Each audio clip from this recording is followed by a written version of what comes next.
All right, so we're going to talk about the best type of fame. Here's how we're going to open it up. So what do you think the best type of fame is, Neil? I think the best type of fame is if you're really well known in a massive TAM. Okay, what would be an example of that? Let's say you're really well known in the makeup industry or beauty industry. So TAM stands for total addressable market for anyone listening. The bigger the TAM means more money being spent. And it's not about the amount of people, it's about the amount of dollars. And that can help you generate quite a bit of revenue. So like over time. Kylie Jenner, Kylie Cosmetics. She's well known in beauty, hair extensions, lipstick maybe. She's just famous in general though. She's famous in general, but a lot of it is beauty oriented. And that's why she pushed her company to be more beauty oriented. You know what I would say? So my take on this one is niche fame, right? Like, so she's a little more famous. Like she's famous for being famous as well. Like that's another thing. Yeah. But I think being famous, niche famous, for example, right? Like, for example, like, you know, I would say like, we're not celebrities or anything. And I would say like, you're pretty popular in the marketing space, right? Like when I go to conferences, people recognize you, people recognize me.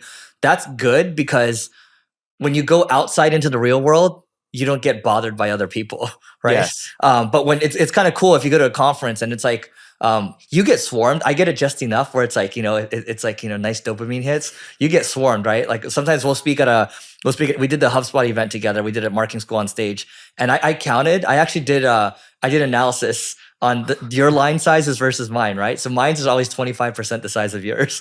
So if you have 100 people, I have 25 people, right? But point is like, it's when you're niche famous, it's like you have a lot of power in that industry, and you get to also protect your privacy as well, right? That's another thing. Now, what Neil's talking about with Kylie is like when you're famous in a niche that has a large total addressable market, you're also going to make a lot of money too. Yeah, but I get what you're saying because doing what Kylie has done is very hard. Yeah. And I know I went over this in the previous podcast, but I just want to go over these numbers again because we looked at a lot of people who are influencers, 5,920. And the average revenue that an influencer is making is $323.19. That's per month. That's in USD. For the people who had 100,000 to 999,000 followers, they were generating on average $1,727.29 per month. The people who had over 1 million followers a month, or not per month, but the people who had over 1 million followers were generating on average $6,109.83 a month. And the big issue with this is people try to accumulate followers for something that is hard to monetize. Posting bikini pictures or swim trunks for men pictures. You know, you can be a male model or a female model. That's cool, but you're only going to make so much for people paying you to pose in a bikini outfit, right? Or swim trunks. There's just not that much capital in that. Do you remember Noah, the videographer? My videographer, Noah? Yes. Okay, so he has a channel called Bikini Yoga now. And his YouTube channel, I think it has like 200,000 subs on it now. It's just women in bikinis doing yoga. Okay. And it's just growing rapidly. So when you said that, and I'm like, man, what are you going to sell? I'm like, your audience is like 99% male, right? I'm like, what are you going to sell there? But that is a situation where it's like, that's a interesting audience there. It's hard to monetize. Like when people look at Mr. Beast, they're like, oh my God, he's done really well. And hats off to him. He has done really well. But if you look at how much he generates per view, it's not that great. Yeah. If he had views in a specific category, like enterprise software, and he was generating that oh my God, views, he'd be unstoppable. He'd be worth over $100 billion. Yeah. Yeah. Right? But the problem is the moment you're selling things like burgers or chocolate to the mass audience, the margins just aren't there. You're not going to ink out too much profit. Yeah, okay, let's use another example in tech, right? So like Sam Altman is niche famous right now in AI, right? Yeah. You could say that. And you and I, if we saw him, there'd be a lot of respect, right? Yeah. But I think if he goes out into the real world, I don't think he'd be noticed as much still right now. Like he's still like on his way up.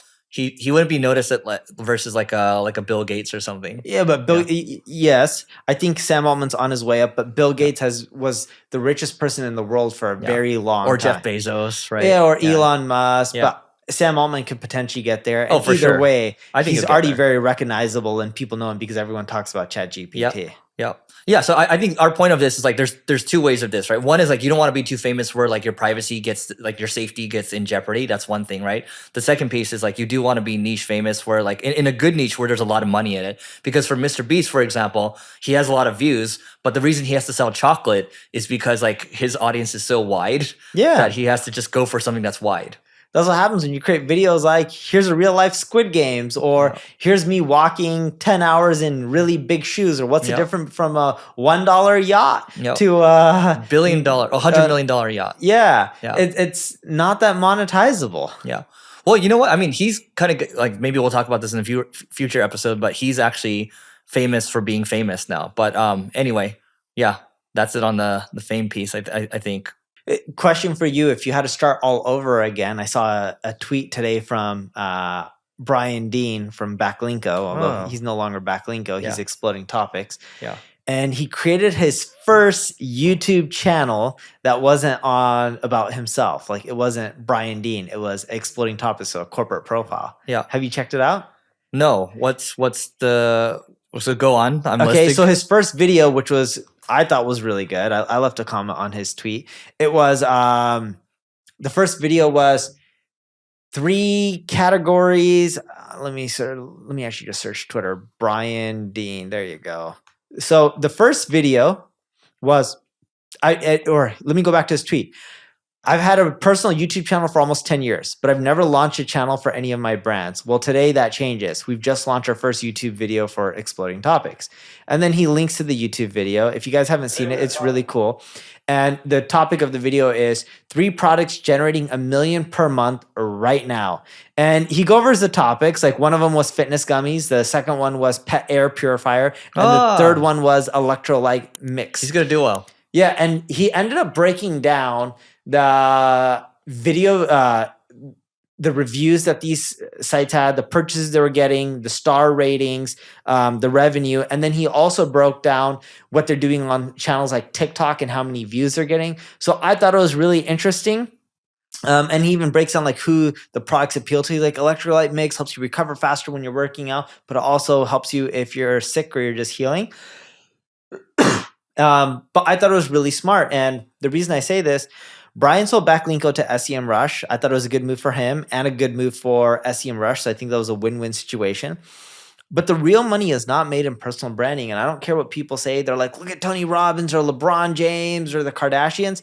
You still make way more money building a Google or a Coke or a SpaceX or a Tesla. Stuff that isn't revolving around a personal brand. If you look at Kylie Cosmetics or even Kim Skims now, and she's done really well. You know the stuff that's going viral on TikTok over Skims? No. People are showing the exact product, no name brand. Oh, yeah. Because they're buying from the same warehouses. Yep.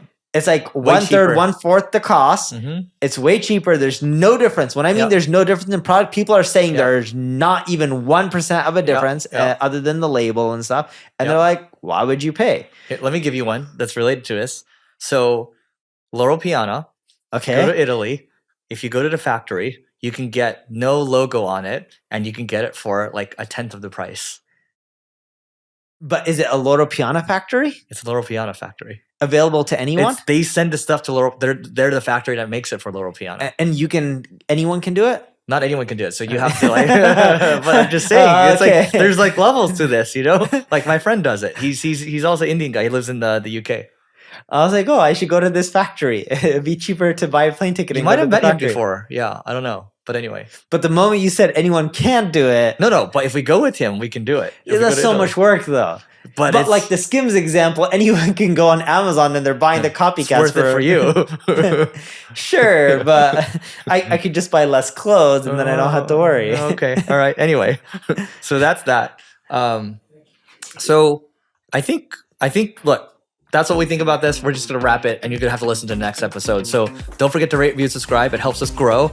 And some 5 stars, too. That would be great. We've taken the ad load down, guys. We've taken the ad load down. We're sorry about that. We didn't know it was that bad. So, yeah, we'll talk to you later.